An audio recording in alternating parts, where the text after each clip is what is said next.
इस एपिसोड की शुरुआत में हम देखते हैं कि काहिरा में शहवार काजी फाजिल की तरफ इशारा करते हुए खलीफा हजरत से कहता है, ये शख्स जिसे आपने अपने पास पनाह दी हुई है, इसने जंगियों की और समर्थन करके मिस्र से गद्दारी की। मैं अनुरोध करता हूं कि उसे हमारे हवाले कर दिया जाए। मगर खलीफा की आवाज़ आती है, मेरी बीमारी मुझे न रोकती तो मैं काहिरा को क्रूसियों के जूतों की बदबू से कभी भी प्रदूषित नहीं होने देता। शहवार कहता है, अगर यही बात है तो आपको अपने सर के पास खड़े उस गद्दार की सर की बदबू क्यों नहीं आती? तो खलीफा जवाब देते हैं, मैं काजी फाजिल को तुम्हें नहीं सौंपूंगा। शहवार कहता है, आपकी कमजोरी जिसे आप पर्दे के पीछे छुपाते हैं सूरज की तरह उजागर हो जाएगी। आप मजबूती का दिखावा करते हैं लेकिन मैं आपको जानता हूं और अब आप मेरी काजी फाजिल के लिए करेंगे, हाँ तो ठीक है। फिर खलीफा की आवाज़ आती है, लालच ने तुम्हारी ज़बान से शराफत का दामन छीन लिया है। जान लो कि अगर तुमने यह बात फिर कही तो मैं बीमारी के बिस्तर से उठकर तुम्हारे ऊपर अपनी तलवार से वार करूंगा। ये सुनकर शहवार काजी फाजिल के पास आता है और कहता है, जिस आधार पर तुम इंसार कर रहे हो वह एक दिन गिर जाएगी। तो जवाब में काजी फाजिल कहते हैं, अगर कुछ गिरेगा तो वह तख्त है जिस पर तुम बैठे हो, मंत्री शहवार। ये सुनकर शहवार गुस्से में मुट्ठियां बंद कर लेता है और मजबूरी से वहां से चला जाता है। दूसरी ओर कारतिगेन सुल्तान के पास आता है। सुल्तान आगे बढ़ते हुए कहते हैं, हम आपकी हालत से बेखबर नहीं हैं कारतिगेन। तो कारतिगेन कहता है, सुल्तान, ये कैसी हालत है जिसमें मैं हूँ? मुझे बताइए ताकि मैं भी जान जाऊं।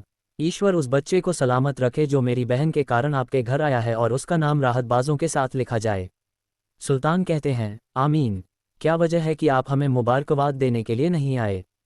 तो जवाब में कारतिगेन कहता है, सुल्तान नूरुद्दीन, मैं आपको मुबारकबाद देने आया हूं और यह भी बताने आया हूं कि मैं मिस्र जाने वाली सेना में शामिल नहीं होना चाहता। ये सुनकर सुल्तान गुस्से से पूछते हैं, क्यों? क्या कारण है कि तुम मेरे हुक्म की अवहेलना कर रहे हो? तो जवाब में कारतिगेन कहता है, मैं जंग में हूँ, मैं अभी अपने अंदर अपने आप से जंग कर रहा हूँ। जब मैं अपने आप से जंग कर रहा हूँ तो मेरे पास बाहर के दुश्मनों से लड़ने का समय नहीं है। ये स्पष्ट है कि इस्मत खातून और शहजादे यानी मेरे भांजे को यहाँ नहीं लाया जाएगा।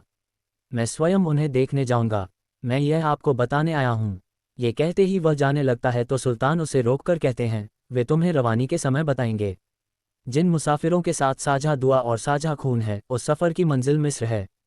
मैं तुम्हारी जीत की खबर सुनने का इंतज़ार करूंगा, पहले अपने आप से जंग में और फिर अपने दुश्मनों के खिलाफ जंग में। और अगर तुम दोनों लड़ाइयों से बच गए तो फिर तुम यहाँ भी होगे। मैं तुम्हें ढूंढ लूंगा और उसके बाद अगर हो सके तो मेरी सज़ा से बचने के लिए भागना, अगर तुम भाग पाओ। ये सुनकर कारतिगेन चला जाता है। वहीं काहिरा में मीला बेचैनी की हालत में टहल रही होती है। उसी वक्त जमशीद वहां आता है तो वह गुस्से में उससे पूछती है, क्या तुम समय बर्बाद करने की कोशिश कर रहे हो जमशीद? मैं जिस घर में गई वहां कोई नहीं था। तो जवाब में जमशीद कहता है, मैं भी उसी के लिए आया हूं। वे वहां से तो चले गए हैं लेकिन मैं जानता हूं कहाँ गए हैं। वे घर बदलने के लिए निकले हैं। दूसरी ओर गुस्से में शाट लियोन शहवार से कहता है, मैं सलाहुद्दीन की सांस के पास पहुंचा था, सांस तक पहुंच गया था। ये कहते ही वह बैठ जाता है। तो शहवार कहता है, सलाहुद्दीन होशियार है, वह तुमसे ज़्यादा सावधान रहेगा। तो शाट लियोन कहता है, जब मैं जिंदान में था तो मैंने एक चूहे से दोस्ती की और पहले तो वह बहुत डरा करता था, यहाँ तक कि अपना सिर बिल से बाहर निकालने की हिम्मत नहीं करता था। फिर एक दिन मैंने उसके बिल के सामने रोटी का एक टुकड़ा रख दिया। उसने काफ़ी देर प्रतिरोध किया, वह और अधिक प्रतिरोध न कर सका, इसलिए वह बिल से बाहर निकला और रोटी का टुकड़ा ले लिया और फिर वह मेरी पकड़ में आ गया। इसलिए हमें एक ऐसा चारा चाहिए जो सलाहुद्दीन को उसके बिल से बाहर निकाले। इसी दौरान मीला अपने असली रूप में वहां आती है और कहती है, मुझे भलीभांति मालूम है कि सलाहुद्दीन को कौन सा चारा वहां से बाहर निकाल सकता है। उसे देखकर सब लोग हैरान हो जाते हैं। दूसरी ओर एथस सलाहुद्दीन अयूबी से कहता है, अमीर, काहिरा चारों तरफ से घेर लिया गया है। शहवार के सिपाही शाट लियोन और टेम्पलर्स एक साथ घेर चुके हैं। उन्होंने चारों तरफ रास्ते बंद कर दिए हैं। रफ़ा कहता है, हालत ऐसी है कि अगर हम सब बाहर निकलेंगे तो पकड़ लिए जाएंगे।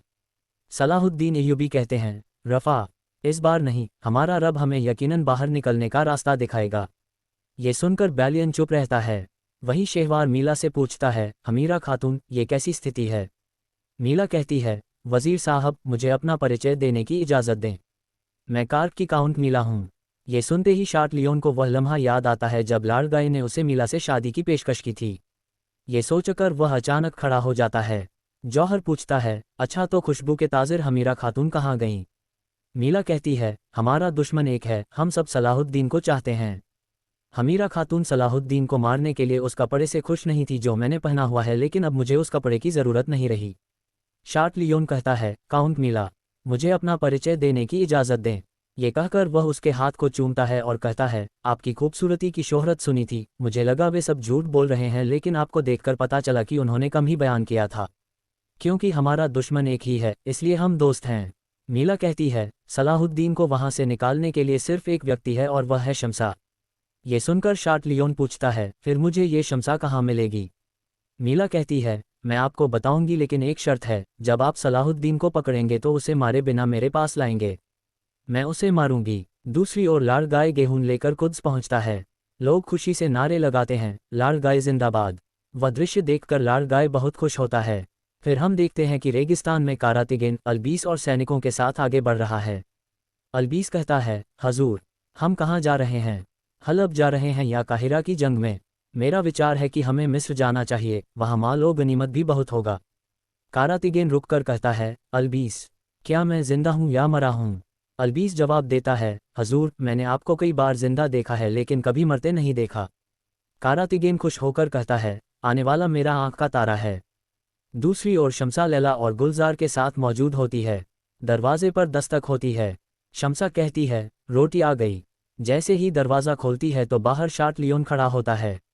वह दरवाज़ा बंद करने लगती है मगर शार्ट उसे अंदर धकेल देता है। शमसा कहती है, धक्को मत करो, यहाँ से निकलो। शार्ट उसे जोरदार थप्पड़ मारता है। लैला सैनिक के हाथ पर काटकर भाग निकलती है। शार्ट लियोन कहता है, वो हमारी संदेशवाहक कबूतर है, अब वह सलाहुद्दीन के पास जाएगी और सलाहुद्दीन अपनी मौत की ओर खुद चलेगा। कुछ देर बाद काजी फाजिल के पास कामिल आकर कहता है, काजी फाजिल, मैं आपको एक महत्वपूर्ण राज बताना चाहता हूँ, यह जिंदगी और मौत का मामला है। काजी फाजिल परेशान हो जाते हैं। शार्ट लियोन अपने कमांडर से कहता है, घर के चारों ओर तीरंदाजा खड़े कर दो, जब सलाहुद्दीन उस शाहजादी को बचाने के लिए आएगा तो तुम जानते हो क्या करना है। शमसा कहती है, तुम शैतान से भी बड़े शैतान हो। शार्ट हंसते हुए कहता है, औरतों के लिए अपनी जान देना बेवकूफ़ी है, लेकिन अब जब मैं तुम्हें देखता हूं तो मैं सलाहुद्दीन को इल्ज़ाम नहीं देता। वहीं कुद्स में सबीला लार्जियोम की लाश के पास बैठकर रो रही होती है। मालिक उसे दिलासा देता है और कहता है, मैं वादा करता हूँ, राजा के रूप में नहीं बल्कि पिता के रूप में, कि लार्जियोम के कातिलों को सजा दूंगा। अमन का दौर खत्म हो गया है। मैं सुल्तान नूरुद्दीन को अपना क्रोध चखाऊंगा। फिर आदेश देता है कि जंग की तैयारियां की जाएं, हम मिस्र जा रहे हैं। और नज़रिन, यहीं पर एपिसोड खत्म होता है। मिलते हैं बहुत जल्द अगले एपिसोड के साथ। वीडियो को लाइक करें और जिन दोस्तों ने अभी तक चैनल सब्सक्राइब नहीं किया वे तुरंत कर लें। बेल आइकॉन भी दबा दें ताकि आने वाले एपिसोड्स आपको आसानी से मिल सकें। दुआओं में याद रखें।